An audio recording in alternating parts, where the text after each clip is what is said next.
Seja muito bem-vindo a mais um episódio do Código Legal. Hoje, Dr. Luan Maza. Doutor, como é que o senhor está? Tudo bem? Estou muito bem, muito obrigado. É uma satisfação muito grande estar aqui com você. Ô, doutor, obrigado. Dr. Luan Maza, advogado aqui em Goiânia, grande atuação aí no direito médico, um profissional referência, e a gente fica muito feliz de ter ele aqui com a gente nessa noite para a gente bater um papo, entender um pouco da história dele, da história de vida, que é advogado, mas também é empreendedor. Tem escritório de advocacia, tem coworking, é um homem que consegue ver as oportunidades, então eu tenho certeza que vai ser um episódio extraordinário. Você que está aí, você tem que se inscrever no canal, você tem que curtir esse vídeo, mandar para outras pessoas, para que a gente continue entregando mais conteúdo para vocês. Doutor Luan, o senhor é advogado, especialista em direito médico, desde 2017. O senhor trabalha também como advogado estatal na Saneago. O senhor tem 6 especializações. Atualmente está fazendo mestrado na UFG. O currículo do senhor é extraordinário. Inclusive, o senhor também é responsável por uma banca na OAB, né? Por uma comissão na OAB de advocacia pública. Só que, doutor, agora eu vou tirar os seus títulos. Quem que é o doutor Luan Maza, fora dos títulos? Obrigado pela pergunta, pela introdução. Inicialmente, sem Dr. Luan Maza, né? Sim. O Luan é filho, né? É esposo, é uma pessoa apaixonada pela vida, é uma pessoa apaixonada pelo empreendedorismo, é uma pessoa que tenta ver o lado positivo das coisas. E o meu lado da advocacia é um dos pontos da minha vida, um dos principais pontos, mas não é apenas, né? Como você mesmo falou, a questão dos títulos. Mas eu sou uma pessoa que gosta de trabalhar, eu sou uma pessoa que gosta de estudar, eu sou uma pessoa que gosta de estar com os amigos, que gosta de viajar, que gosta de estar muito com a família, valorizo muito a família, e uma pessoa que gosta de estar bem, fazer amizades, ter bons relacionamentos. E é isso. Esse é o Luan. Doutor, a gente conversava aqui antes do episódio. O senhor forma ali em 2017, a princípio imaginou, às vezes, fazer alguma coisa dentro do serviço público. O senhor chegou a prestar concursos. Conta pra gente, quando que o senhor percebeu aí na sua vida que ela se guinou totalmente para a advocacia, que os seus planos eram uns, mas a advocacia veio e pegou o senhor? Isso é tão engraçado porque eu entrei na faculdade, a última coisa que eu queria ser era advogado. Sim. Eu não queria ser advogado. O senhor e quase todo mundo, né? Só que a advocacia, ela puxa a gente de uma forma muito boa e muito feliz. Então eu entrei na faculdade. Vou até pegar aqui esse gancho. Foi o senhor que escolheu a advocacia ou foi a advocacia que te escolheu? Com certeza foi a advocacia que me escolheu, sem sombra de dúvidas. Entrei na faculdade para fazer o concurso de juiz. Meu pai é juiz. Seu pai é juiz aqui em Goiânia? Hoje ele está aposentado. Aposentado. Mas ele foi juiz por mais de 20 anos aqui no estado de Goiás. Então, ali dentro de casa, você já sentia esse peso dessa responsabilidade? Já, e ele sempre me incentivou muito, e eu entrei na faculdade de Direito já com o intuito do concurso, né? Uhum. E aí eu fiz um primeiro estágio na Justiça Federal, lá em Jataí, que eu fiz faculdade da UFG, Campus Jataí. Entrei em 2012, e aí tive ali uma experiência de 1 ano em gabinete de juiz e resolvi experimentar a advocacia. Fiz um estágio de 1 ano, Dr. Jacques Barbosa, um excelente profissional tributarista lá em Jataí. Gostei muito da advocacia. Legal. E aí, aquele meu sonho do concurso público, eu fiquei um pouco na dúvida. Aí o que eu pensei? Eu falei, não, então, já que eu quero a advocacia, mas eu também quero concurso, eu vou migrar desse meu estudo da magistratura para a advocacia pública. E aí, no meu último ano de faculdade, eu aproveitei para fazer 1 ano de cursinho, na época de procuradorias. E aí, formei em abril de 2017, por causa da greve da UFG, acabou alguns meses, e já iniciei trabalhando no escritório aqui em Goiânia. Na época era a Plane, Dr. André Abrão, um profissional de extrema qualidade. Fiquei lá por volta de 2 anos. Nesse meio tempo, eu prestei um concurso para para Santiago, que estava aberto. E aí eu fui aprovado, mas fiquei um pouco longe da lista dos primeiros aprovados. Então, achei que não ia ser chamado. Continuei advogando. Depois de 2 anos, um amigo meu, Dr. Elias Menta, ele abriu um escritório, me convidou, fiquei lá com ele, só que aí veio a pandemia, né? 2020. E aí, na pandemia, realmente houve uma desaceleração do número de processos que a gente tinha trabalhado. Que as prioridades eram outras, né, doutor? Sim. E aí eu migrei para o estudo do concurso para a magistratura, fui aprovado na primeira fase de juiz do Tribunal de Justiça do Amapá. E aí, quando eu estava estudando para a segunda fase, eu fui nomeado na Santiago. Foi? Isso. Só que, em paralelo, a minha advocacia tinha começado a dar certo. Por quê? Lá em 2018, a minha esposa, na época namorada, ela é médica, foi aprovada na prova de residência médica lá em Brasília, na Secretaria de Saúde do Distrito Federal. E lá, além da bolsa da residência, ela ganhava uma indenização de auxílio moradia. Então, a própria instituição já pagava. Veio para Goiânia, uma segunda chamada, e aqui não tinha esse benefício do auxílio moradia. E ela perguntou assim para mim: Luan, eu não tenho direito ao auxílio moradia? E aí, no começo, eu estava focado na área tributária, trabalhista, não dei muita moral, não. Ela: amor... Naquela época não era tão fácil, né, doutor? Não era só perguntar no GPT ali, né? Exatamente. Tinha que pesquisar, Exatamente. tinha que estudar, ir atrás de julgado. E aí eu parei o que eu estava fazendo para estudar o caso dela. Sim. E aí eu olhei e falei assim: olha, eu acho que você tem sim, a lei ela é muito clara que tem direito à moradia, se não tem, tem que gerar uma indenização. Vamos entrar. Entrei lá em 2018, começo de 2019, para ela e para 2 amigas dela do programa de residência. Aí chegou 2020, as 3 sentenças positivas, procedência. E a gente começou a criar grupos. Aí o senhor abriu esse precedente no Brasil, então? Foi. Aí a gente começou com 3 sentenças, aqui em Goiânia, e a gente começou a fazer grupos, entramos para 10 pessoas, 20, 60, 100 pessoas. E aí isso começou a gerar uma jurisprudência a nível nacional e uma tese jurídica. Até que quando, em 2023, eu já estava na Associação Nacional dos Médicos Residentes, como o jurídico, eu tive a oportunidade de fazer a sustentação oral na TNU, que é a Turma Nacional de Uniformização de Jurisprudência, e pacificou o entendimento do direito ao auxílio moradia para o médico residente. E aí teve repercussão geral, e hoje é uma tese pacificada, né, e até que, em outubro de 2025, foi publicado um decreto federal pelo presidente Luiz Inácio Lula da Silva, determinando o pagamento do auxílio moradia. Embora numa quantia que nós entendemos que é inferior, porque a jurisprudência entendeu que foi 30%, mas ele deu 10%, mas não deixa de ser um ponto positivo, porque antes não existia esse direito e agora, pelo menos, alguma coisa já existe. Nossa, tudo que legal. Tudo com o começo lá que a gente fez em 2018. Meus parabéns. Doutor, e o senhor hoje é advogado na Santiago, o senhor tentou outros concursos, o senhor participou de outras bancas, fala um pouco aí dessa trajetória. Como eu te falei, minha vontade do concurso, aquele meu sonho de ser procurador do Estado não tinha acabado ainda. E aí foi quando eu passei no concurso de 2022, comecei a focar na advocacia privada, que já estava indo, então acumulando área pública com área privada. E aí, em salvo engano, 2024, foi autorizado o concurso para procurador do Estado de Goiás. Eu acredito que esse é um dos concursos mais desejados que existem, né? Exatamente. Porque você tem um bom salário, você tem status, porque é procurador do Estado, e a lei permite ter escritório privado também. É isso, né? É isso.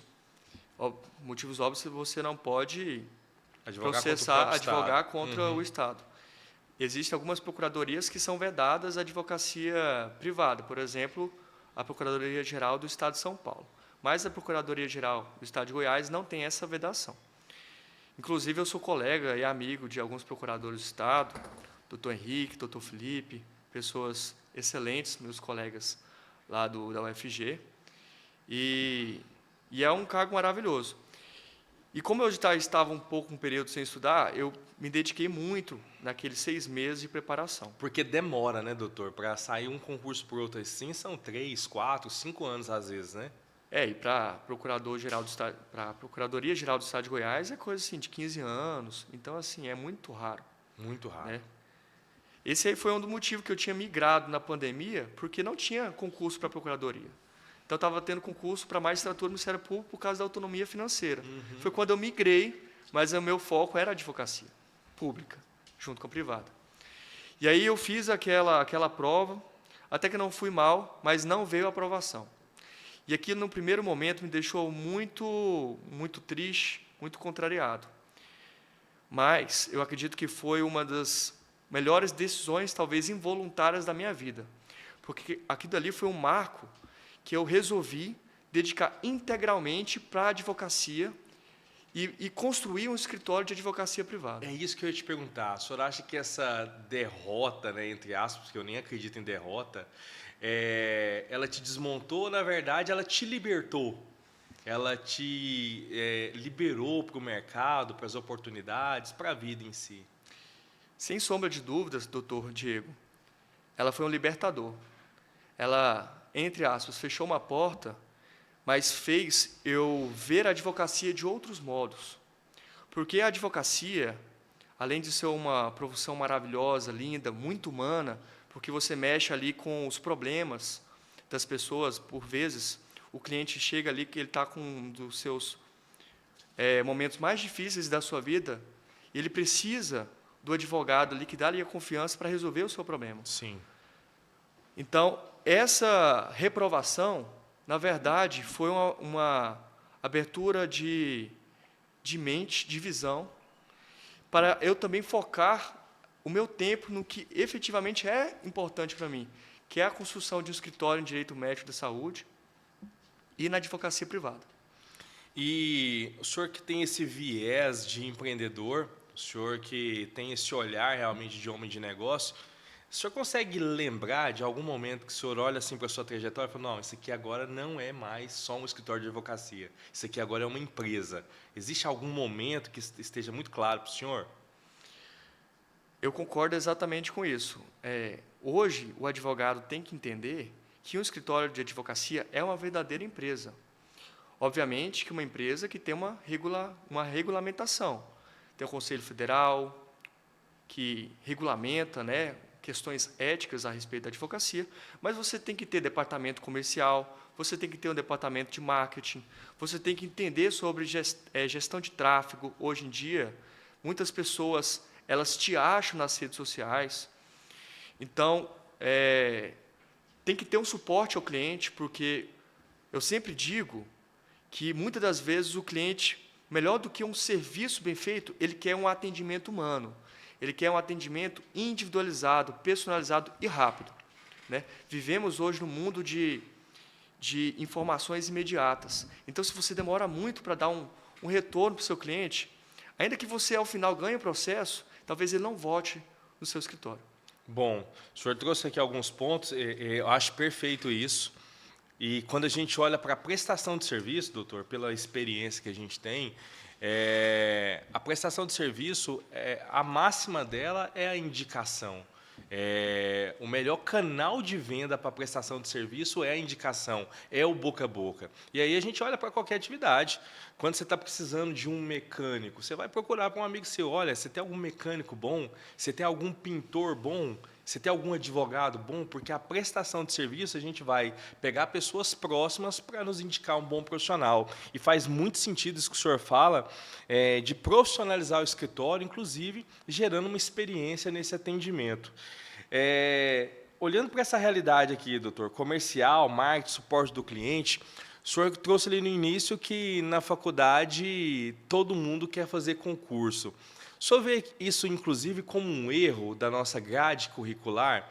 Eu digo um erro no sentido de que, realmente, quando a gente olha para a academia, parece que a academia, os professores, as próprias instituições, elas são voltadas para fazer novos servidores públicos. Por que eu digo isso? Se existe essa informação, o senhor me corrija. Mas não existem matérias que eu saiba, ou nenhum tipo de disciplina que incentive, por exemplo, o empreendedorismo, uma advocacia mais prática, e quando eu digo prática não é peticionar, porque peticionar é a coisa mais simples que existe, uma aula no sentido de entender sobre gestão, administração, papel de marketing, de vendas. O senhor acredita que a faculdade ainda erra nesse ponto?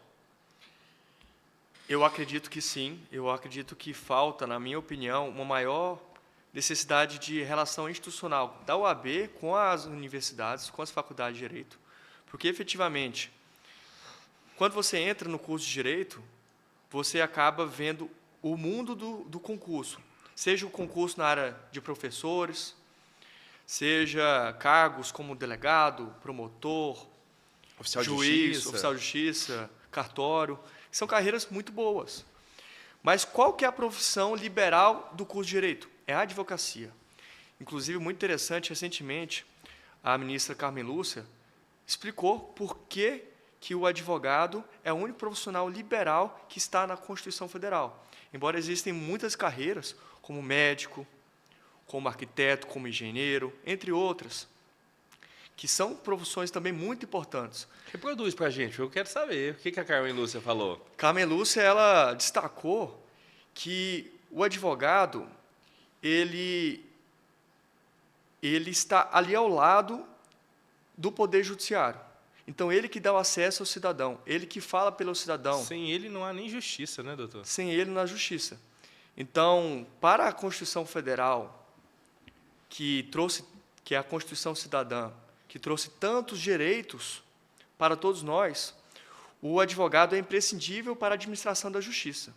E, em razão dessa imprescindibilidade, ele está expressamente como o único profissional liberal na Constituição Federal. E, em razão disso, voltando à sua pergunta, é por isso que eu acredito que a OAB, que, obviamente, que é o nosso órgão de classe da advocacia, ela deveria estar mais próxima às universidades, fazendo palestras na grade curricular sobre empreendedorismo jurídico. Eu acho que falta essa relação mais próxima. Muito bom. Esses dias, doutor, eu estava assistindo um podcast do doutor Nelson Williams.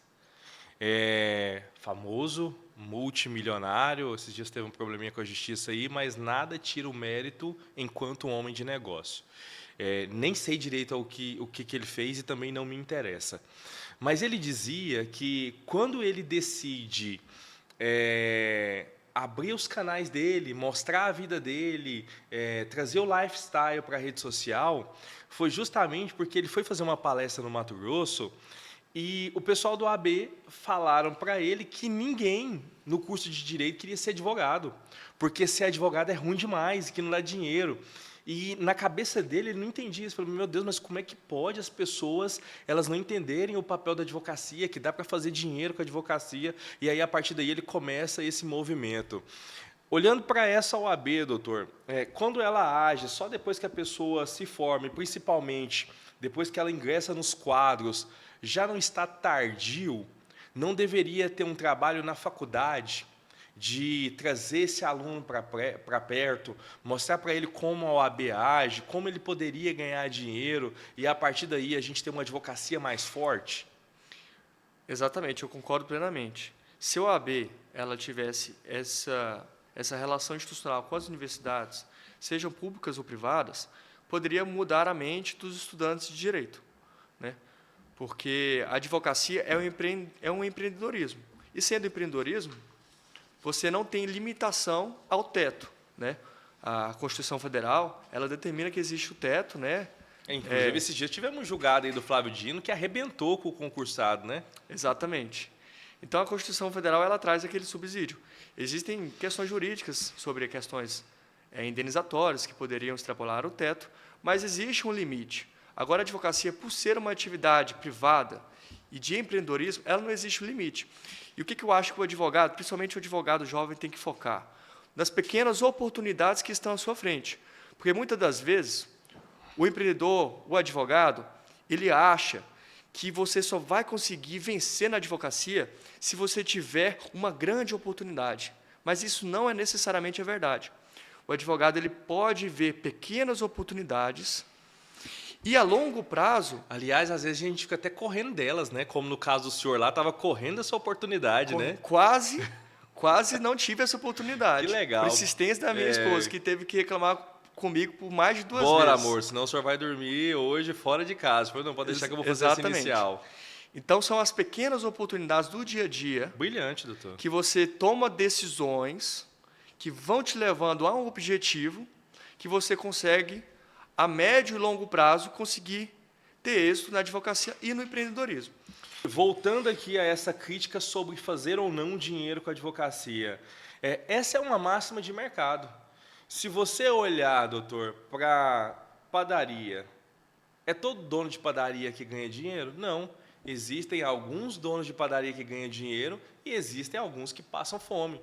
Todo médico que você conhece ganha dinheiro? Não, tem médico muito bem sucedido e tem aqueles que não fazem grana. Engenheiro, tem engenheiro que ganha muito dinheiro e tem engenheiro que não ganha. Então não tem a ver com a advocacia, tem a ver justamente com a mentalidade. Se a gente olhar, quantas pessoas estão fazendo grana aí? 3, 5, no máximo 10% da população.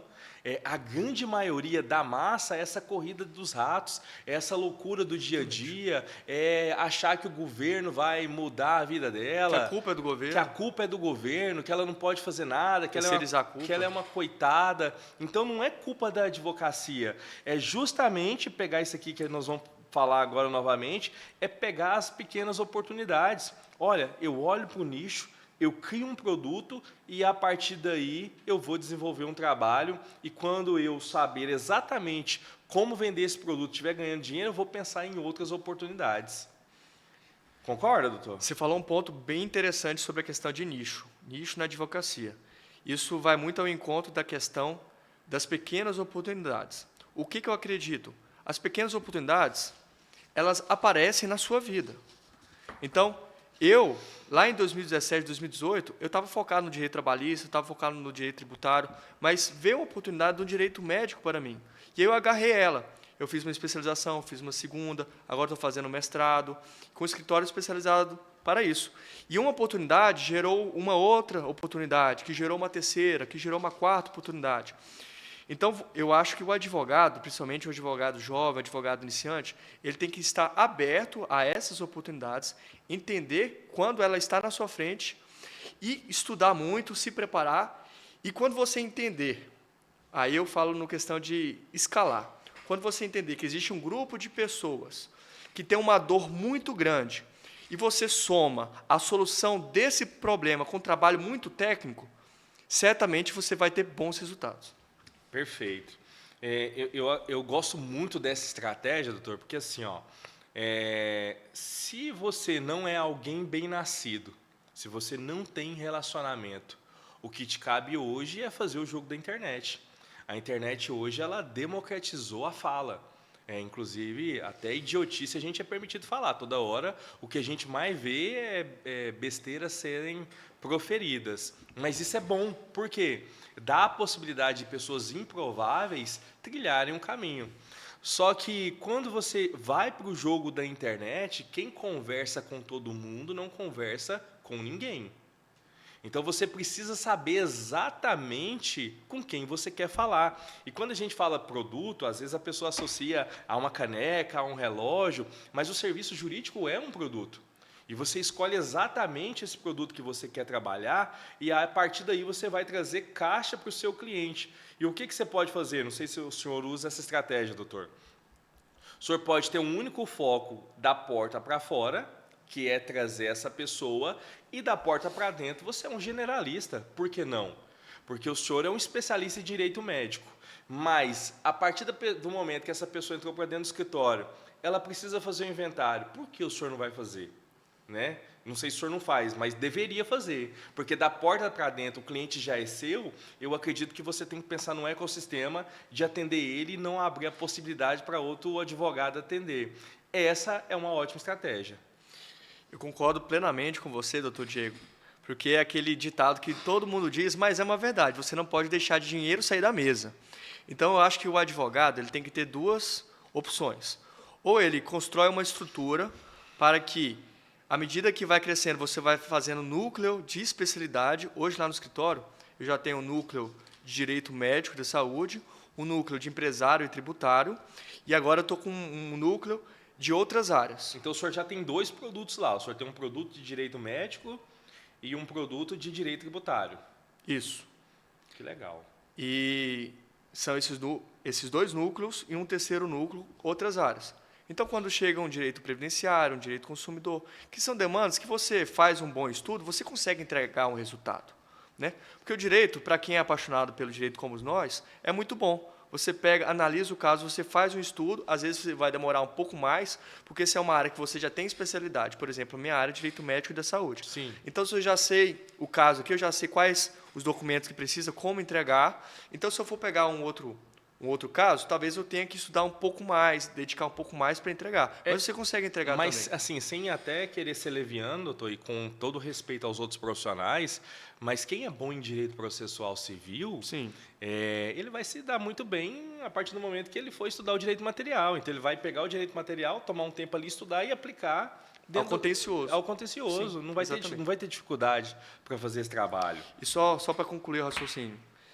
Ou o advogado faz isso, ou ele pode também ter parceiros de confiança. Sim. Então, você, por exemplo, se você atua com direito trabalhista, direito empresarial, aí você realmente, certas vezes na vida, você tem que falar ou não. Penal eu nunca vou querer fazer, não. Se aparecer penal para mim, eu vou ter que ligar para o doutor Caio Alcântara. O doutor Caio Alcântara é o criminalista de confiança lá do Sim. escritório.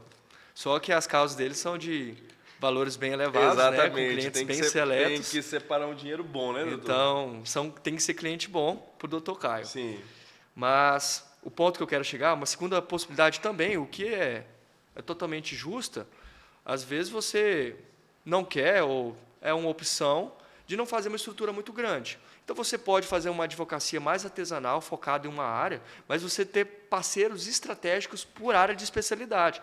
Então, um advogado na área, vamos pôr, criminal, ele não mexe com direito civil, direito trabalhista, mas se chega o cliente e fala assim, não, pode ficar tranquilo, eu e meu advogado sócio, ou meu advogado parceiro, vamos te atender e solucionar o seu problema, pode ficar tranquilo. Então, ele pode participar de reuniões, ele pode, se for o caso, fazer uma revisão ali, conversar com o cliente. Trabalhar em conjunto. Trabalhando em conjunto e não deixar o dinheiro sair da mesa. Muito bom. Doutor, como é que funciona? A gente estava conversando, como é que funciona essa atuação na defesa médica? O senhor defende só médico? O senhor defende paciente? Como é que é? Excelente. A minha história é na defesa médica. Tanto que hoje nós somos assessores jurídicos da Associação dos Estudantes de Medicina do Estado de Goiás. Nós fundamos, por 2 anos, a Associação dos Médicos Residentes de Goiás e atuei por 3 anos pela Associação Nacional dos Médicos Residentes. Então, foi uma atuação na defesa médica, comecei ali na questão do auxílio moradia, mas essa prestação conjunta de todos os serviços para os médicos residentes, por exemplo, transferência de residência médica. Hoje nós criamos uma IA, que inauguramos esse mês. Eu acredito que é a única IA do Brasil que a gente consegue fazer busca de instituições de programa de residência médica. Então, a gente conseguiu, pela IA, buscar mais de 1.000 instituições que são credenciadas à Comissão Nacional de Residência Médica, e a gente consegue fazer o disparo enviando para elas, descobrindo onde que tem a vaga de especialidade médica, da especialidade que o nosso cliente está. Então, além de a gente fazer o pedido administrativo e assessorar, a gente consegue prestar esse serviço de encontrar a vaga do médico residente. Então, isso daí é a questão daquela questão de oportunidade. Então, hoje, qual que é o meu serviço principal para o médico, né? A gente tem um plano de blindagem médica que a gente faz um serviço 360 graus para o médico. Então, tudo que ele precisar, ele vai ter no escritório, seja consultoria, seja auditoria, preventivo, contencioso, termos de consentimento, uma relação trabalhista, se ele tiver uma clínica, uma atuação junto aos conselhos regionais de medicina. Restituição de imposto. Restituição de imposto, restituição de INSS, quando ele está acima do teto, né? Múltiplos vínculos paramédicos, equiparação hospitalar, entre várias outras questões. Mas aí, quando nós estávamos falando a respeito do núcleo de especialidade, a gente criou um núcleo de direito da saúde para os pacientes. Então, negativas indevidas de plano de saúde, negativas indevidas no âmbito do SUS, falha de prestação de serviços médicos. Então, nós já temos lá no escritório uma equipe de advogados especializados para esse tipo de demanda, para o paciente também. Que legal. Doutor, isso aqui que o senhor trouxe é a cara de quem gosta de empreender, de quem é homem de negócio. Porque quando a gente olha para o mercado hoje, além de vender o nosso produto, o nosso papel também é fazer o nosso cliente ganhar dinheiro, né? Exatamente. Por exemplo, vamos olhar para uma estrutura macro. A Coca-Cola, ela não vende Coca-Cola. Ela é uma grande empresa, ela é uma grande fábrica. E aí ela tem os distribuidores. Mas não é porque ela é uma distribuidora que ela vai abrir mão de fazer um marketing e gerar oportunidade para quem vende, que é o mercado. Então, quando nós, advogados, principalmente que a gente que trabalha com empresa, a gente tem esse entendimento de gerar oportunidade para o nosso cliente, isso gera relacionamento. E isso é muito importante. Em relação aos pacientes, doutor, como que o senhor vê hoje a atuação tanto da saúde pública e privada? Esses dias eu fiz até um vídeo, viralizou, um vídeo onde eu provoquei o nosso governador Ronaldo Caiado, porque ele fala tanto de segurança pública, mas a segurança pública não é a única pauta que a gente precisa. A saúde é uma pauta muito, muito eminente. E a gente falava de bolha, doutor, e quando eu faço esse vídeo fazendo uma crítica, porque era uma cliente minha, até falar aqui rápido, uma cliente minha, ela foi atropelada por uma viatura da Polícia Militar e no ato contínuo ela perdeu a perna. E a partir daí ela começou a fazer cirurgias. A vida dela mudou e aí a gente vai ingressar com a ação. E ela sofreu bastante, então ela ficava ali nos corredores, ela ficava sem assistência, aquela loucura ao ponto de a gente apelar realmente para fazer um vídeo. E aí, nos comentários, eu saí da minha bolha e percebi o tanto que a população sofre, porque na minha cabeça nós não estávamos naquele nível de má gestão, naquele nível de realmente não ter um amparo. E ali, se você for lá no vídeo, você vai ver 1000 comentários, 800 comentários, as pessoas reclamando demais da saúde. E eu acho que não é só da saúde pública, eu acho que é a saúde em geral mesmo. Exatamente. Não, sem dúvida, a saúde, ela é uma questão basilar, né? É a vida da pessoa, é o mínimo que você tem. Você mesmo falou a respeito da segurança pública, ela é muito importante também. Sim. Aqui no estado de Goiás, nos últimos 8 anos, teve uma melhora absurda redução dos índices de violência. Mas a saúde ela também tem que ser olhada como uma política pública efetiva e permanente. Então, muitas das vezes, a gente observa que não é uma falta de orçamento, porque orçamento tem, dinheiro tem. Muitas das vezes, é falta de gestão. Então, se coloca um gestor que, na verdade, não é um gestor técnico, é um político. Se coloca, às vezes, uma instituição privada para gerir um hospital. Eu acho que é o caso do Hugo aqui, por exemplo. Podemos citar, né? Mas acontece assim, sem querer nomear qualquer tipo de hospital, mas existem, tanto no estado de Goiás como fora, algumas instituições que utilizam daqui e dali para oferir lucro, embora, por exemplo, a OS, que é a Organização Social, uma entidade sem fins lucrativos, ela não tem essa finalidade, mas acaba que na prática acaba tendo. Então é uma empresa disfarçada. Então utiliza muito da área da saúde sem o seu fim adequado, que é trazer dignidade à pessoa humana para os nossos cidadãos, né? Principalmente na parte primária da saúde, que eu acho que é uma das questões mais importantes, que é onde que a pessoa precisa, ela fica ali às vezes 10 horas, e não é culpa do médico também. Não, claro que não. Porque às vezes o que eu mais ouço são médicos que estão lá trabalhando e não tem tempo nem para sair, para ir ao banheiro e para beber água. Então, fica, às vezes, 8 horas sem conseguir. Isso é culpa de quem? É culpa da gestão, que eles ficam pressionando o médico, falando que ele tem que fazer um atendimento rápido, de no máximo 15 minutos, que existe essa determinação, e mesmo assim ele não consegue acabar com a demanda, porque a demanda é muito alta. Então, eu acho que não é uma questão de investimento de dinheiro, mas de uma melhor gestão e de mais contratação de profissionais de saúde. E como que o senhor vê a resposta do judiciário? Inclusive, nesse caso, a gente entrou com uma medida cautelar no plantão, conseguimos uma medida cautelar para ajudar a nossa cliente. Como é que o senhor vê a resposta do judiciário? Ele está atento a essas demandas? Ele está mais inerte? O senhor que tem muitas causas nesse sentido, como é que o senhor vê o posicionamento do judiciário goiano? felizmente, eu tenho muito bons olhos com o Poder Judiciário em relação de causas para a saúde. Eu fiquei surpreendido, inclusive, com essa cautelar, porque assim, o nosso papel é pedir, né?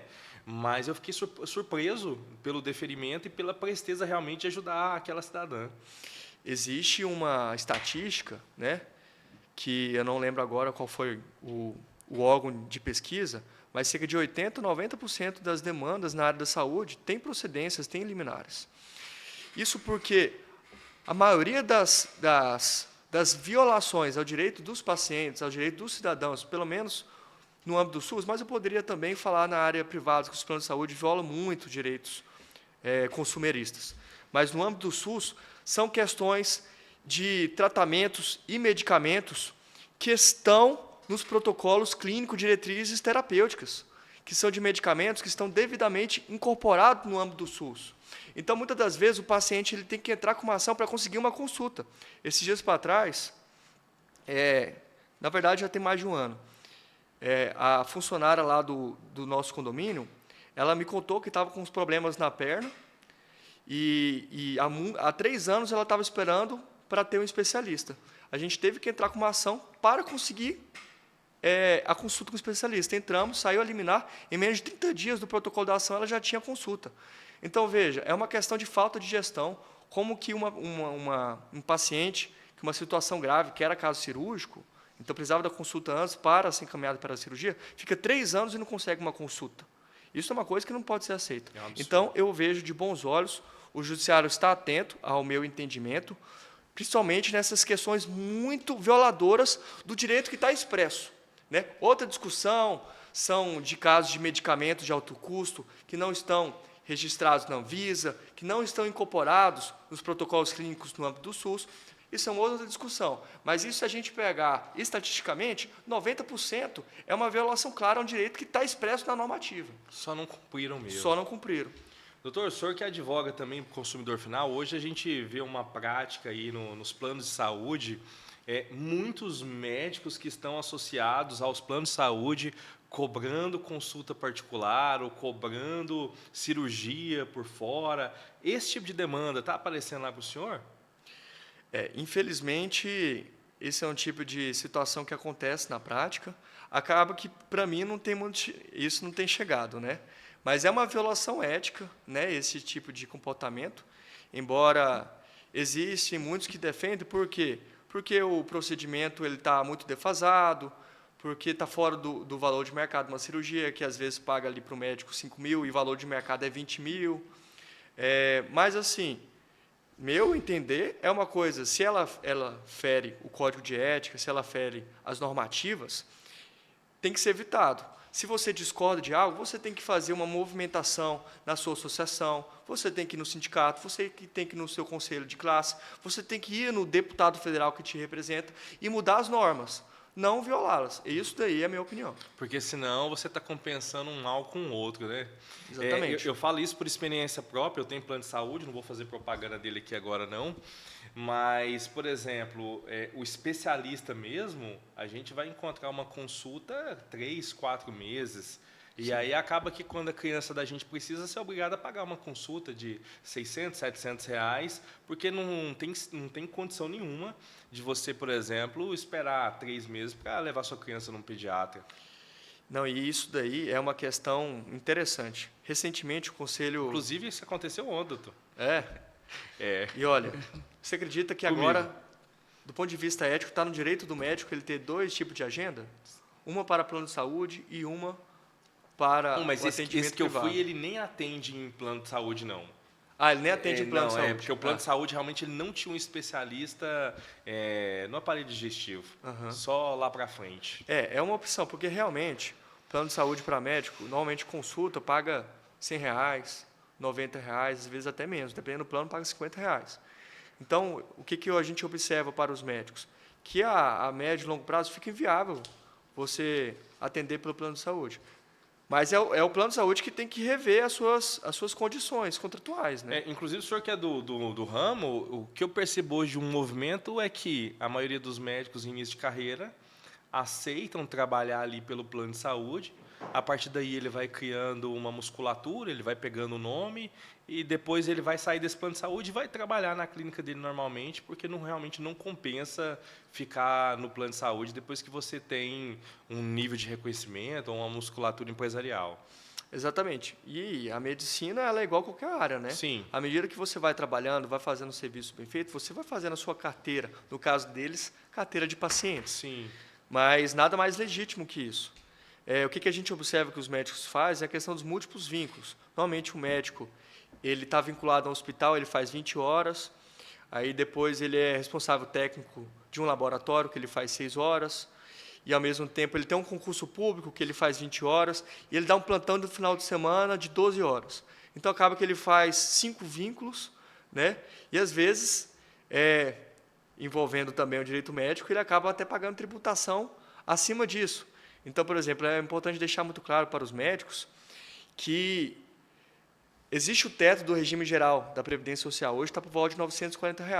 Então, se você paga, somando todos os seus vínculos, mais do que esse valor, você tem direito à sua restituição, porque, diferentemente de um imposto de renda, que não tem um limite da pessoa física, né, tem uma tabela progressiva, você chegando em 27,5%, você vai pagar 27,5%, se for pessoa física, 100 mil, R$ 1 milhão por mês. Agora, INSS não, que é a contribuição previdenciária. Você tem um teto ali do regime geral da Previdência Social.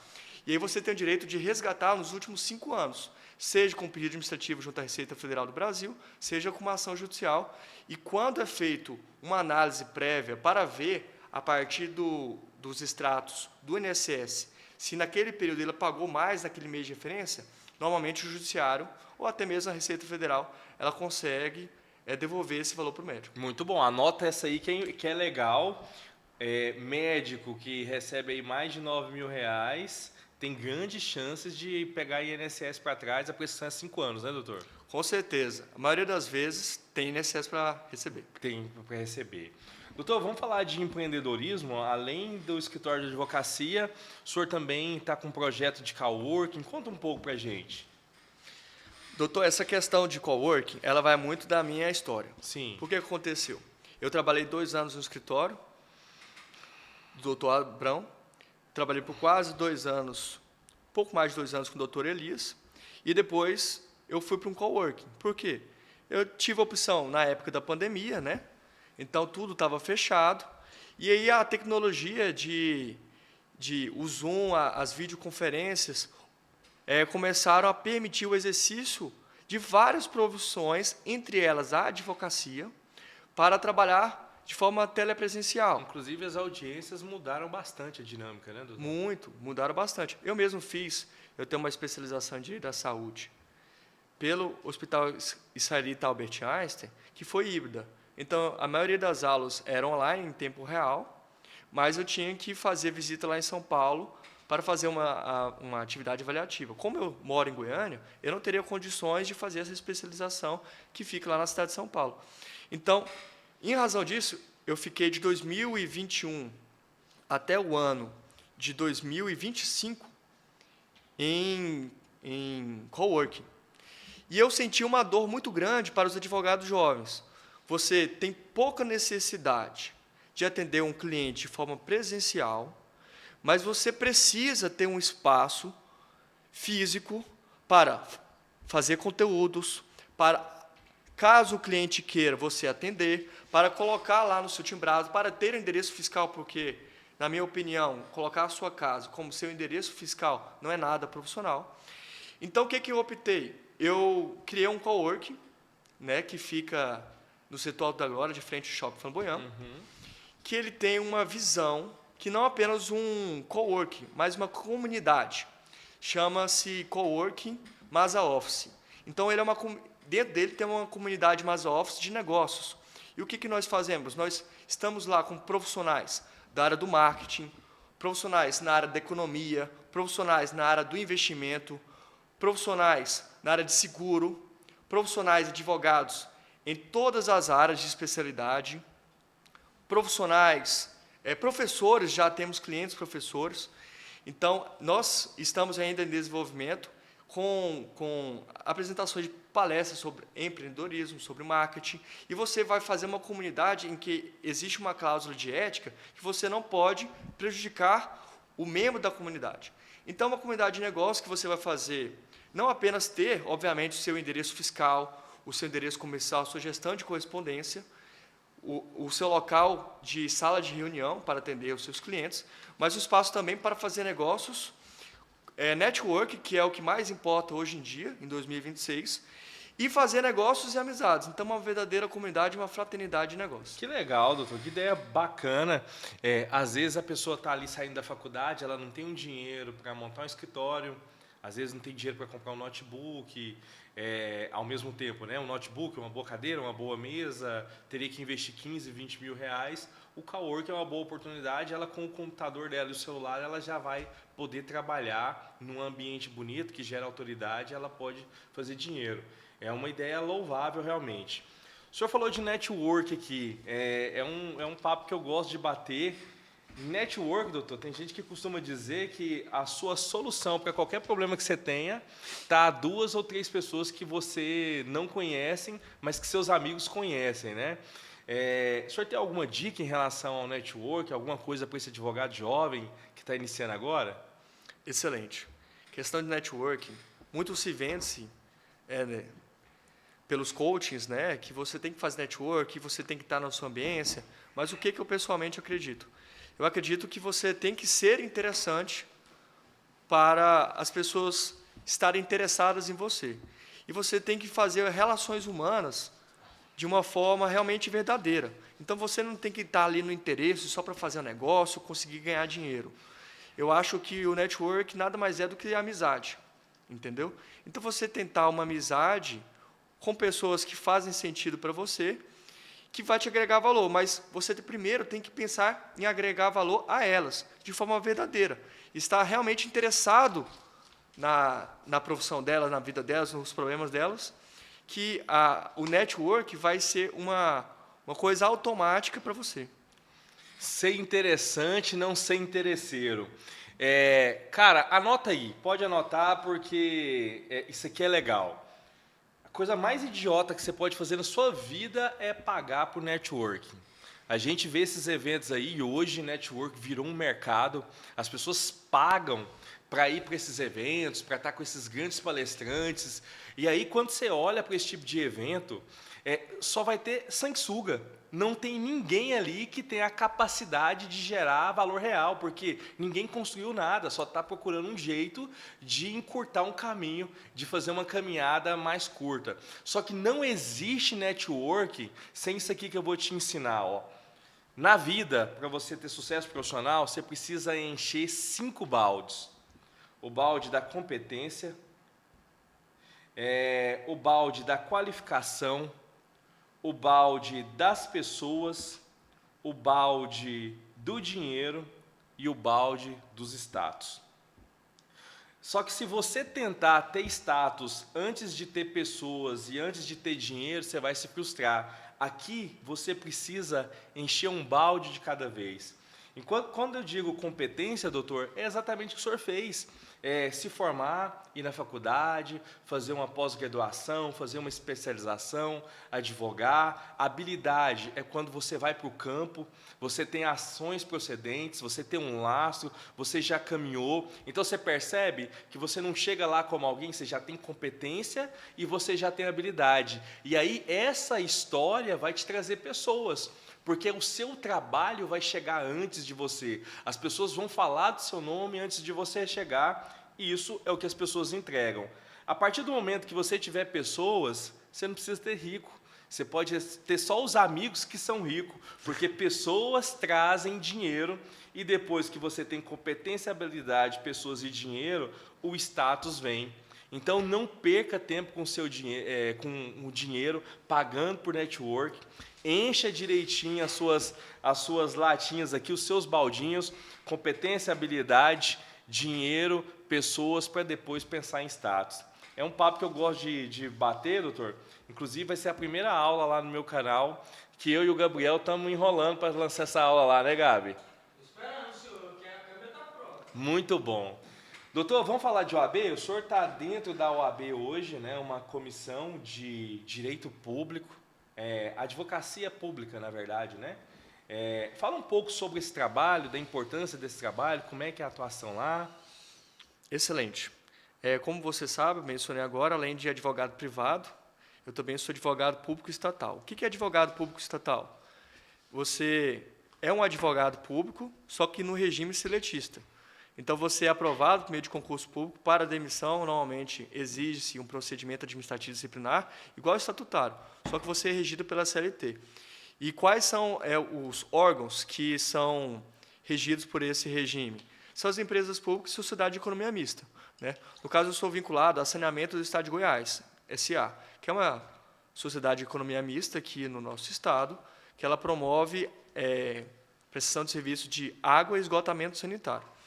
Então, nesse sentido, eu fui convidado no ano de 2025 para ingressar como presidente da Comissão Especial da Advocacia de Estatais do Estado de Goiás. Doutora Ariana, né, procuradora jurídica da Saniago, conselheira federal pela OAB, ela fez, junto com o doutor Rafael Lara, né, essa nova criação que já existia. Existe no âmbito... Hoje nós temos quantos advogados públicos aqui em Goiás, doutor? Olha, provavelmente cerca de 200 advogados estatais. É muito advogados. Isso sem contar, né, com os advogados públicos no sentido estrito, como procuradores federais, advogados da União, procuradores estaduais e procuradores municipais. Então, só de advogados estatais, eu cito, por exemplo, a Saniago, eu cito, por exemplo, a Comurg, eu cito, por exemplo, a CELG, que ainda existem algumas áreas lá que tem advogados que ainda não foram privatizadas, né? A grande maioria foi. A GEAB, podemos citar várias. E qual que é o principal problema da minha gestão que nós estamos tentando alterar? Falta de regulamentação no âmbito da advocacia estatal, porque nós estamos no limbo entre o público e o privado. Inclusive, esses dias se discutia isso no Supremo, sim ou não? Da necessidade do advogado público estar ingresso no quadro das ordens. Acho que houve uma discussão dessa no plenário. Exatamente.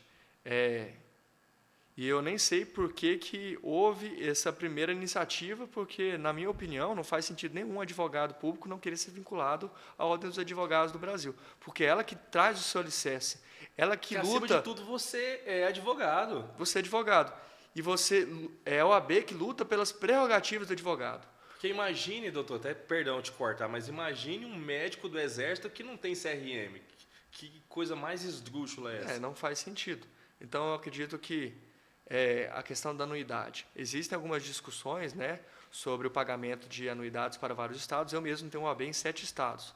Então, eu pago... Isso é sinal de prosperidade, doutor. Amém. Então, eu pago 7 anuidades. Eu não reclamo, porque se eu estou prestando serviço nesses estados, eu tenho que ter o OAB de lá. Mas a anuidade é importante para que a OAB ela tenha estrutura para lutar pelas prerrogativas do advogado. E se às vezes o advogado está insatisfeito com a situação da ordem, o que eu sugiro? Vai na comissão, participa das comissões, tenta participar das assembleias. Sua chapa. Monta sua chapa. Então, é isso que tem que ser feito. O jogo está aí e as pessoas têm que participar do jogo. E só para concluir, no que tange à comissão da advocacia estatais, nós não temos uma regulamentação. Então, nós conseguimos aprovar dentro da nossa comissão, que teve pareceres favoráveis, como a advocacia municipalista, como a advocacia de direito constitucional, e também, ao final, foi assinado pelo Dr. Rafael Lara Martins, juntamente comigo, e nós enviamos para a Casa Civil do Estado de Goiás, e estamos aguardando, né, um parecer de dar continuidade a isso para que possamos regulamentar a carreira de advocacia pública estatal do Estado de Goiás, que eu acho imprescindível para trazer melhor segurança e atuação independente do advogado estatal. Muito bom. Doutor, o senhor que está dentro da OAB, vamos continuar falando de OAB, afinal, ela nos representa e ela é muito importante. Hoje até se discute menos, mas antigamente se discutia mais o papel da OAB em relação à vedação de marketing da advocacia. Foi regulamentado recentemente E a gente percebe hoje que o advogado ele tem muito mais possibilidades. Inclusive, acompanho o senhor na rede social, vejo que o senhor é alguém atuante, o senhor produz conteúdo, o senhor está ali presente. Na sua concepção, hoje, a OAB, de alguma maneira, ela limita o trabalho do advogado ou é apenas uma desculpa daquele advogado que não quer colocar a cara na internet, daquele advogado que ainda está preso ao passado e não enfrenta uma realidade que é impossível a gente fugir dela? Eu acho que a Ordem dos Advogados do Brasil já evoluiu bastante a respeito do marketing jurídico. Até pouco tempo atrás se proibia, né, você... Depois da pandemia mudou muito, né, doutor? Mudou bastante. Mas se proibia coisas básicas, por exemplo, tráfego pago. Era proibido o tráfego pago. Você não poderia colocar seu nome ali no Google de uma forma patrocinada da sua área de especialidade. Não vejo que isso viola qualquer questão ética do ponto de vista hermenêutico, né? Do ponto de vista dos princípios. Da mesma forma do Instagram, você não poderia fazer no YouTube, você poderia apenas no orgânico. Então, isso já foi regulamentado e é permitido. O que se proíbe, o que sempre se proibiu, é você fazer promessa de resultado. Então, é onde que a OAB ela proíbe e há muita discussão se poderia ou não. Por exemplo, você falar que você ganhou um caso, colocar o número da sentença, porque isso daria uma interpretação para o leigo, entre aspas, o cliente, de que você prometeria aquele resultado. Então, existem argumentos favoráveis e argumentos contrários a isso. Eu tenho uma opinião que eu acho que talvez poderia abrir um pouco mais de possibilidade, porque se o engenheiro ele pode postar a foto do prédio que ele construiu, o arquiteto pode demonstrar os interiores que ele fez, por que não o advogado não pode falar do caso que ele ganhou? Mas isso é uma opinião muito pessoal. Respeito à ordem, eu acho que a gente tem que seguir o que está determinado. Se você discorda, como nós falamos, vai fazer a sua chapa, vai participar das assembleias, das comissões e tenta discutir para mudar a norma. Até porque as mudanças elas só vêm a partir das provocações, né, doutor? Enquanto a gente ficar aqui só reclamando e não participar, não chegar junto, não provocar, não vai ter mudança. Uma coisa que eu observo, não sei se é da característica humana, é do brasileiro, nós somos muito acomodados. Sim. Então a gente reclama demais. Mas na hora, não, então faz isso. A pessoa não levanta. Então eu acho que tem que ter menos reclamação e mais ação. Muito bom. A OAB ela proíbe o que eles chamam de, nós chamamos, né, de mercantilização da advocacia. E se eu fosse você advogado, não sei, às vezes eu postaria seu resultado na internet, porque você é responsável pelo que você fala, não pelo que seu cliente entende. Então, se você traz um caso prático, você dá as nuances desse caso e mostra como você resolveu esse problema, a meu ver, você não está infringindo nenhum tipo de norma. Você pode sim falar do seu caso e se vier algum processo administrativo, você sabe muito bem como se defender, né, doutor? Exatamente. Muito bom.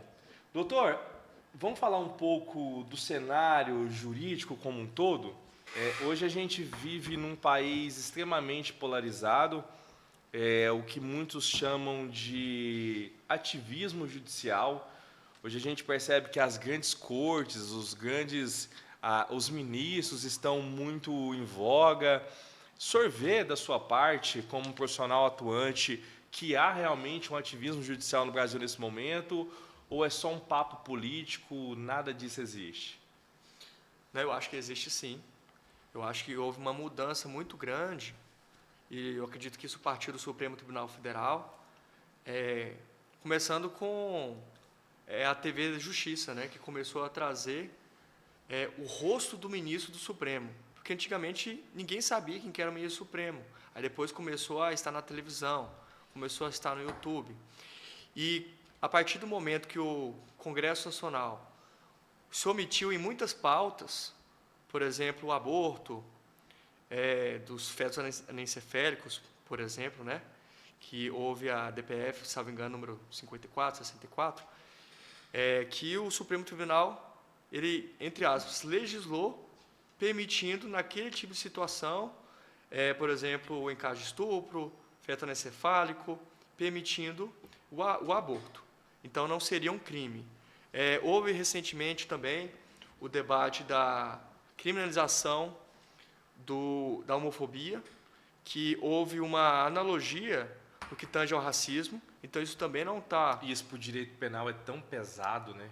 Isso é tão pesado, porque, principalmente para quem não era da área do direito, mas você não pode fazer uma interpretação contra o réu.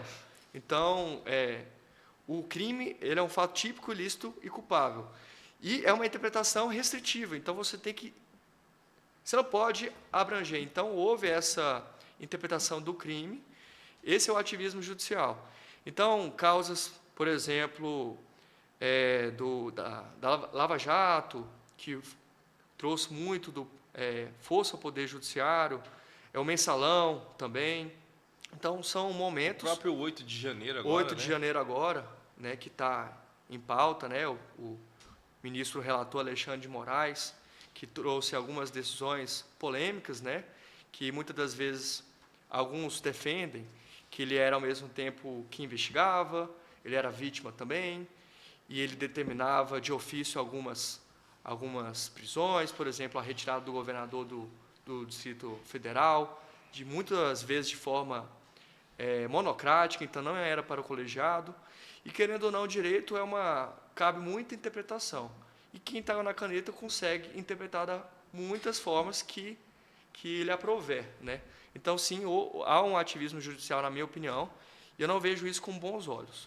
Eu acho que tem que haver uma limitação, né? O Poder Judiciário ele tem que se ater, na minha opinião, à legalidade, respeitar a divisão de poderes e a moralidade também, né? Então, muitas das vezes, a gente vê alguns desvios de moralidade, alguns desvios da própria Constituição para uma hermenêutica, que, no meu ponto de vista, não era o ideal. Muito bom. E o senhor vê alguma saída para o cenário que a gente vive hoje? O senhor acha que a OAB, de alguma maneira, poderia fazer algo pela justiça brasileira? Existe alguém que pode parar o Supremo, já que tudo derrama no Supremo? Quem poderia parar esse Supremo? Excelente pergunta. E é muito difícil essa resposta, né? É a pergunta de... Não é nem mais $1 milhão de dólares. É de $1 milhão de dólares, $1 bilhão. Mas eu acho que tudo vem da política, sabe? Eu acho que depende muito de quem que nós vamos escolher para o Congresso Nacional, quem nós vamos escolher para o Poder Executivo. Nós estamos falando do Supremo Tribunal Federal, então para o Poder Executivo Federal. Então isso vai depender muito de quem nós, como povo, iremos escolher. Eu tenho uma crítica muito grande ao sistema proporcional no Brasil, porque eu estava vendo uma recente pesquisa, mais de 94% dos deputados federais, eles não foram os primeiros eleitos. Foram puxados. Eles foram puxados. Apenas cerca de 5% dos deputados federais no Brasil foram os principais eleitos. A gente, a cada 4 anos, vê uma notícia de um vereador de um pequeno interior, que era o mais votado, mas não conseguiu entrar na Câmara dos Vereadores, porque seu partido político é pequeno.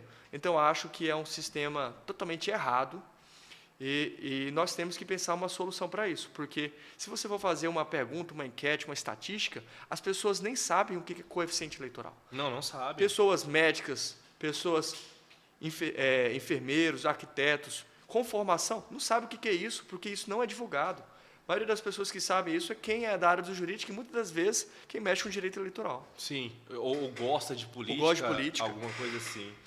E voltando aqui, doutor, provoco novamente, a OAB pode fazer alguma coisa isso? E quando eu digo não é estadual, porque realmente eu entendo que a OAB estadual não tem como fazer nada, mas a gente tem uma OAB federal. Sim. E conversando assim com qualquer advogado que se coloque de direita, ele não se sente representado pela OAB nacional. Sim, há essas divergências políticas, né? Mas eu acho que a OAB ela tem um papel fundamental no controle de moralidade e legalidade dos poderes.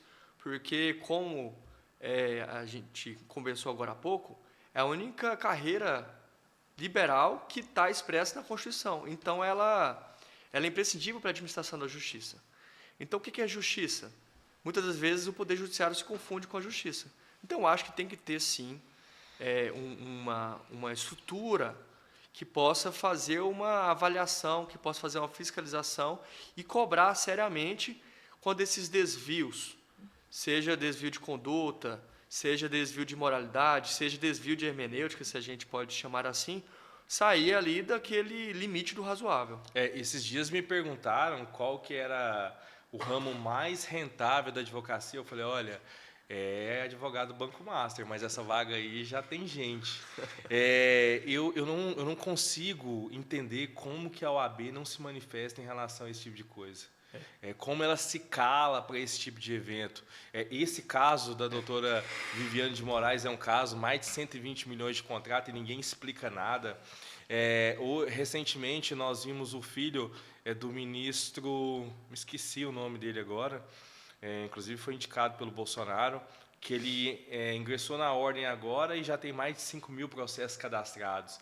E a gente percebe que não existe nenhum movimento no sentido de moralizar isso ou de, pelo menos, colocar um freio e contrapeso. A gente também não é ingênuo ao ponto de achar que o Brasil será perfeito, mas pelo menos um mínimo, para a gente ter um mínimo de urbanidade, um mínimo realmente de decência nessa corte, que é a maior corte judicial do país. Eu concordo plenamente. Eu acho que a OAB ela tem responsabilidades. A OAB tem responsabilidades e, ao meu ver, muitas das vezes ela fica aquém do que necessita. Tanto é que existe essa crítica muito contundente dos advogados. Você pode ver muitas postagens da OAB Federal que alguns advogados comentam, mas isso vai passar só uma nota de repúdio ou vai ter uma atuação específica? Então, eu acredito sim que muitas das vezes poderia ter uma atuação mais contundente. Muito bom. Doutor, vamos falar de inteligência artificial. Recentemente, agora tem uma novidade aí, que é o tal do prompt. Como é que é? O prompt... Esqueci, inject prompt, que é uma novidade onde o advogado ele coloca um prompt na petição querendo burlar a justiça. O senhor viu essa notícia? Eu vi e eu fiquei assustado. Que loucura, né, doutor? Doutor, é interessante que assim, não sei se na sua época falavam isso, que existia uma tese que o Brasil, o judiciário brasileiro ele é tocado pelo estagiário do juiz, pelo estagiário do promotor e pelo estagiário do advogado. Então, a partir de agora, essa tese vai mudar, o Brasil vai ser tocado pela IA do juiz, pela IA do advogado e pela IA do promotor. Porque o curioso, doutor, é que, coloquei ali um prompt nessa petição, mas o judiciário também vai trazer uma decisão baseada na IA? Não, e isso daí que você falou é tão complicado, porque a gente observa que quando as advogadas fizeram isso, a OAB ela já suspendeu cautelarmente. Exatamente. E já está abrindo um processo administrativo disciplinar, tal, eu não sei o que vai acontecer. Mesmo, né? Mas você pode observar dezenas e dezenas de casos de juízes que usaram IA, utilizaram precedentes inventados, com ministros, desembargadores inventados, e nada aconteceu. Então, assim, freios e contrapesos. Eu acho que tem que ter, do lado de cá, penalidade, tem que penalizar, na minha opinião, essas advogadas que, de má fé, tentaram prejudicar o direito alheio, mas também tem que prejudicar o Poder Judiciário quando ele comete atos semelhantes. Não, principalmente por ser algo extremamente novo, doutor. Não sei o que passa na cabeça dessa advogada, se ela achou que isso era uma estratégia, não sei, não quero julgar, mas me coloco na condição de advogado. E é exatamente isso, é totalmente desigual. Como que o advogado ele pode usar a IA, mas ele não pode fazer isso, e a justiça ela provoca esse advogado porque ela vai usar a IA para sentenciar. Olha que loucura que é isso. Então é muito, muito perigoso. Não, e é muito perigoso. Eu lembro na época da faculdade, se falava que o magistrado ele nunca ia ser substituído pelo robô, porque tem a hermenêutica, porque tem a interpretação, porque tem o lugar humano que vai decidir ali a justiça no caso concreto, resolver aquele conflito entre os humanos. Só que a gente observa que isso ficou só na teoria. A prática, a gente observa que todo tribunal já tem a sua IA e tudo bem, os processos estão sendo julgados mais rápido, mas e a qualidade? Porque se tem uma sentença feita por uma IA que não analisa aquele caso concreto de forma adequada, você entra com recurso e o tribunal vai fazer do mesmo jeito, aí você entra com recurso para o STJ, para o STF, e uma IA já vai analisar a admissibilidade, não passa nem para uma pessoa ali. Sim. A própria IA já vai trancar o seu recurso. Então, tá difícil. E o que a gente observa também uma certa dificuldade, às vezes, não estou falando que são todos, são magistrados, desembargadores, ministros que não recebem o advogado. Quando muito recebe, é o assessor que recebe. Então, isso é muito complicado também, porque direito... Isso é uma prerrogativa, está em lei, né, doutor? É uma prerrogativa e não é pelo advogado como pessoa física porque ele é bom. É porque nós representamos o cidadão. Nós temos o poder de falar, né? O poder de falar ao judiciário. Então, nós estamos trazendo ali uma questão para o cidadão. E se a gente pede, pelo menos, eu penso que eu só vou pedir para conversar com o juiz quando é uma coisa realmente extremamente necessária. Esse é o ponto. Eu não vou conversar ali com ele uma questão que pode ser explicada numa petição interlocutória, uma causa massiva. Uma causa massiva de tese. Agora, um caso extremamente difícil, muitas vezes, de liberdade do cliente, de vida do cliente, no meu caso, que a gente envolve também UTI, vagas em hospitais, se não há uma atenção para aquela situação de um modo específico, o seu cliente morre. Sim. Então, eu acho que precisa ter um maior acesso também do advogado aos magistrados. Isso é muito importante e eu concordo plenamente com o senhor. Não é que o advogado está falando que o assessor ou o próprio juiz não saiba ler, o ponto não é esse. É justamente que existem demandas que a gente precisa, às vezes, trazer até informações que a gente não consiga colocar na petição para não confundir o magistrado. Eu vou te dar um exemplo prático aqui, doutor. Dessa cliente que eu tratei, que ela foi acidentada pela PM. Se eu for narrar todos os fatos que aconteceram, eu posso induzir o juiz a erro que quem errou foi o hospital. O senhor consegue perceber a seriedade disso? Olha, eu narro aqui que foi a polícia militar que pegou ela. E aí ela foi para o hospital e teve X complicações.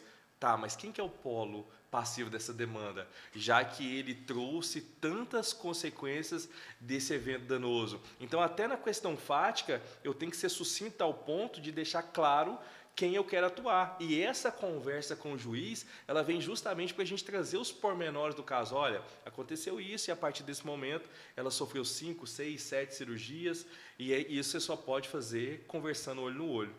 E isso é tão verdade que...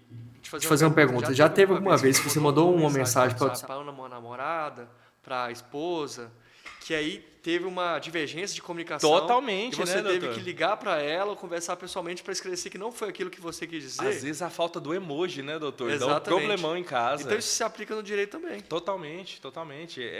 Nada tira esse trato pessoal, não. O senhor já usa IA lá no escritório? Como é que tá? Interessante que na data de hoje eu implementei a IA.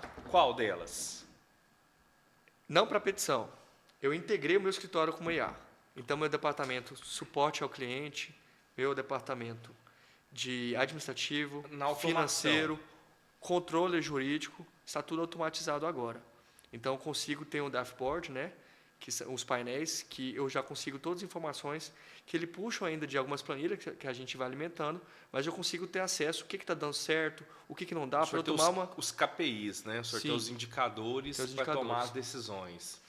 No que tange a fazer petição com IA, eu ainda sou um pouco... Old school. Eu ainda sou tradicional. Então, o que eu acho interessante uma IA? Para fazer, às vezes, uma revisão do que você escreveu. Coerência e concordância. Então, eu faço muito isso. Por exemplo, eu termino ali a minha defesa. Sim. E eu, às vezes, eu mando para a IA, falo assim, olha, está aqui a petição inicial, está aqui a minha contestação. Analise para ver se tem algum ponto que eu não adentrei, se há algum argumento que eu posso desenvolver. E aí ele vai ser como uma opinião do que aquilo que eu já fiz. Um conselheiro idôneo. Um conselheiro, né? O que eu considero a IA? Como um bom estagiário. Então, o estagiário, se fala que o estagiário que erra, né? Não, quem errou foi o estagiário. Sim. Mas, tirando a brincadeira, eu acho que o estagiário nunca erra. Porque quem assina é advogado. A responsabilidade é nossa, né? Então, nossa situação, né? Então, advogado, assessor, o IA, nada mais é do que o estagiário. Então, você tem que ler tudo, conferir o que está escrito, porque, no final das contas, é você que faz.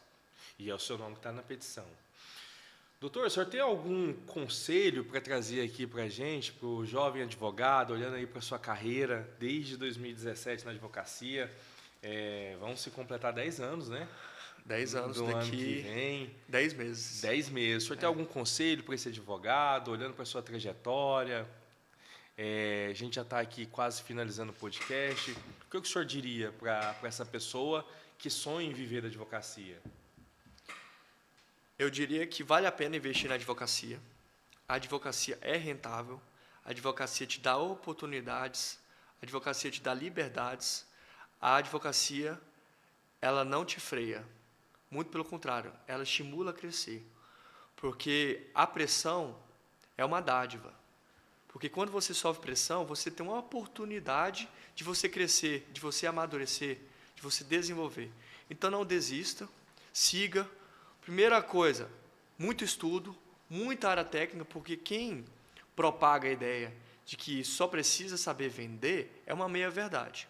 Você pode até ganhar dinheiro no começo, mas isso não se sustenta a longo prazo. Isso vale só até a página 1, né, doutor? Exatamente. Você pode até ganhar muito dinheiro rápido, mas isso não se sustenta a longo prazo. O que sustenta a longo prazo?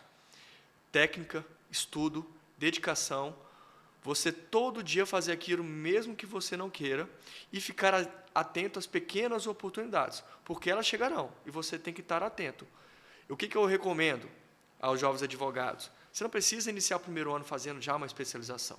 Em regra, você tem que estar atento para as oportunidades que chegam para você. Isso eu falo principalmente aos jovens empreendedores, advogados.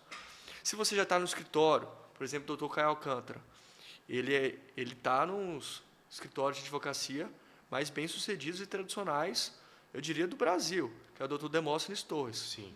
Então, uma figura extremamente respeitada em todo o Brasil. Um ícone. Um ícone. Então, o Dr. Caio, ele já focou na área que ele estava atuando, que é o direito criminal, né? Então, ele já foi se especializar. Então, ele dali, na minha opinião, é uma exceção. Em regra, você tem que estar atento às mini oportunidades e agarrá-las. E você vai fazendo a sua trajetória como se fosse uma bússola. Você quer chegar ali, no final. Você tem que saber onde que você quer chegar.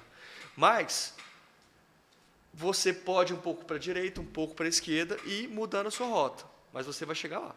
Isso é legal, doutor, porque assim, quando a gente não tem competência e quando a gente não tem competência ainda, a gente não tem habilidade ainda, a gente arruma um monte de desculpa para não fazer. Então eu vou botar desculpa na especialização que eu não tenho, eu vou botar desculpa na sala que eu não tenho, eu vou falar que eu não tenho um carro com teto solar para gravar um vídeo legal, porque é muito fácil eu colocar desculpas. E eu adoro essa analogia que o senhor traz de pequenas oportunidades, que é justamente isso. Não é a especialização que vai te fazer ganhar dinheiro no primeiro ano, não é o carro com teto solar, não é o terno novo, não é a caneta bonita, é você fazer onde você está com as coisas que você tem. E, com certeza, para quem está em movimento, alguma oportunidade vai aparecer e, naturalmente, você vai se construindo como homem, como mulher, como cidadão e como um grande advogado. Concordo plenamente. Doutor, Neymar foi convocado, né? Foi convocado, quem diria, O senhor ficou né? feliz ou não? Rapaz, mas para que suspense todo do Ancelotti? Que loucura foi aquela? Pois é, mas as pessoas achavam que ele não ia ser convocado, né? O senhor achava que ia? Olha, eu achava que não. Não. Porque ele está numa fase, né, que não está mais entregando tanto assim. Parece que tem 3 anos que ele não joga, né? Até falaram que ele ia ficar o primeiro ano no Santos, depois, se jogasse bem, ia voltar para o Barcelona, né, para tentar ser o melhor jogador do mundo, mas, pelo jeito, isso não deu sequência. Ou pode ser também meras conversas, né? O senhor acha que o Hexa vem? Vamos ser otimistas, vamos dizer que vem. Vamos que vem. Tomara Vamos que dizer que venha. Imagina o Hexa vindo e tantas outras coisas para a gente comemorar. Muito bom. Doutor, que papo bom. Obrigado demais pela honra, por ter vindo, por a gente ter podido bater esse papo. Espero que o senhor volte outras vezes para a gente falar de outros temas, falar mais de advocacia. Muito bom mesmo. Gostaria que, inclusive, o senhor deixasse um recado final aí para a turma, inclusive falando do seu escritório, falando das suas atividades. Um recado final. Eu só queria te agradecer, doutor Diego, pelo convite. nós fomos apresentados por uma pessoa em comum, de muita alegria, ter feito essa conexão entre nós dois. E o que eu queria dizer é que siga o canal do Código Legal, com certeza vai agregar muito para você que é empreendedor, para você que é advogado e está querendo dicas práticas sobre empreendedorismo, coisas que não vai aprender numa faculdade ou uma pós-graduação. Então, eu gostaria só de te parabenizar, doutor Diego, pelo projeto e desejo muito sucesso. Obrigado. Vou criar um quadro que se chama O que eu não aprendi na faculdade. Pelo menos uma vez por semana nós vamos gravar um conteúdo trazendo dicas práticas de empreendedorismo, de marketing, de vendas, de gestão de pessoas, porque há mais de 20 anos eu construo empresas e atuo na advocacia e eu espero compartilhar com vocês essa bagagem. Doutor, obrigado mesmo. Um grande abraço para vocês e tamo junto até a última flecha.